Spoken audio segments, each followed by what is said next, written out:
and I tell her every day. Yeah, I know, when I compliment her, she won't believe me. And it's so sad to think that she don't see what I see. But every time she asks me, do I look okay, I say, when I see your face,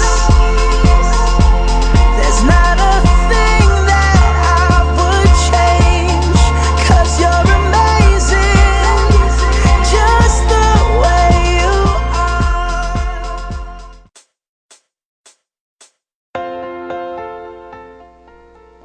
You could say overcoming obstacles is Karen Shirk's profession, and her company is proof. When Karen was in college, she was diagnosed with a neuromuscular disease that causes muscle weakness. She applied for a service dog to help her with her disability, but she was denied after spending years on a waiting list. Karen's perseverance quickly shone through, as she didn't give up. She eventually found a puppy she would train herself. From the experience of training her own service dog, Karen created Paws for Ability, where she is now CEO and Executive Director of this nonprofit organization. The program is designed to place service dogs with children and adults with disabilities. 85% of the organization's service dogs are sheltered and rescued dogs.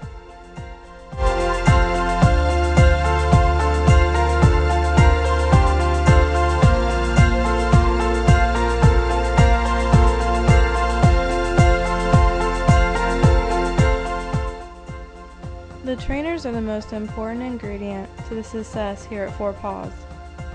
They put in countless hours, and it shows because their success rate is almost perfect.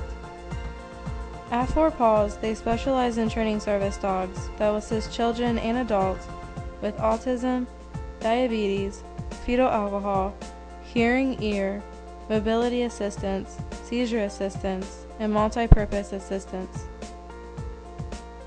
There is also a prison program where 2 prison inmates become a training team. The dogs live in the cell with the 2 inmates. They then attend classes to learn how to work with their dogs to ready them for advanced service dog training.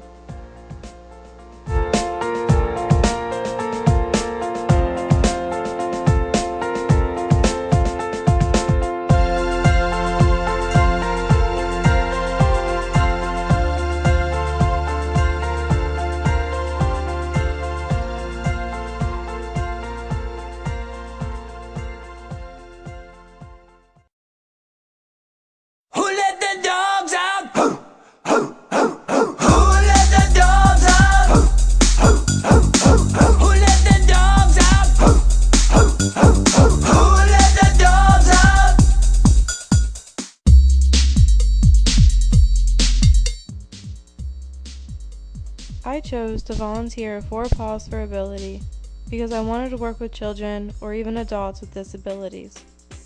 This is also the reason why I chose the rehabilitation field here at Wright State.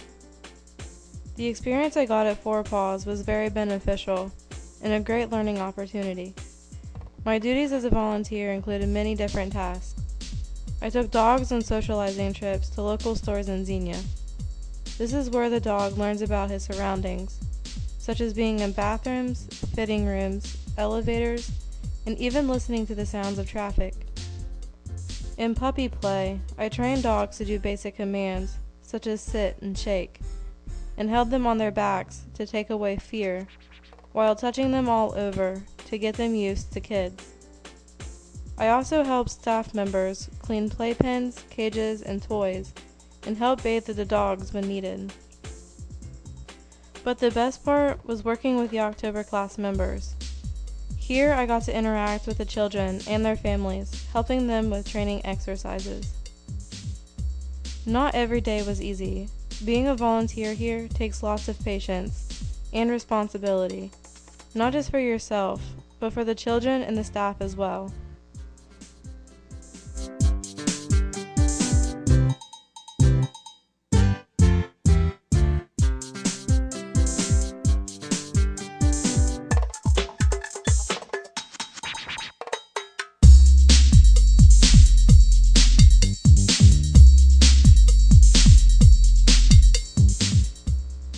The negative aspects include: if you can't stand cleaning up after a dog when he uses the bathroom, or even the smell of it, volunteering here isn't for you. If you are allergic to dogs, don't like to get dirty, don't like to socialize, or have time management issues, 4 Paws for Ability is not for you. But the positive aspects, with their great staff and hardworking volunteers, 4 Paws for Ability makes a difference in a person's life. They give hope to children and their families, and give them the independence that every child should have. The cost to train and place a service dog with a disabled child is $22,000. It costs $1,500 to $2,000 to main a service dog each year.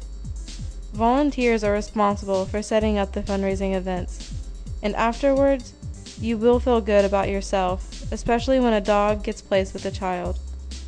I do highly recommend 4 Paws for Ability as a volunteer spot in the future.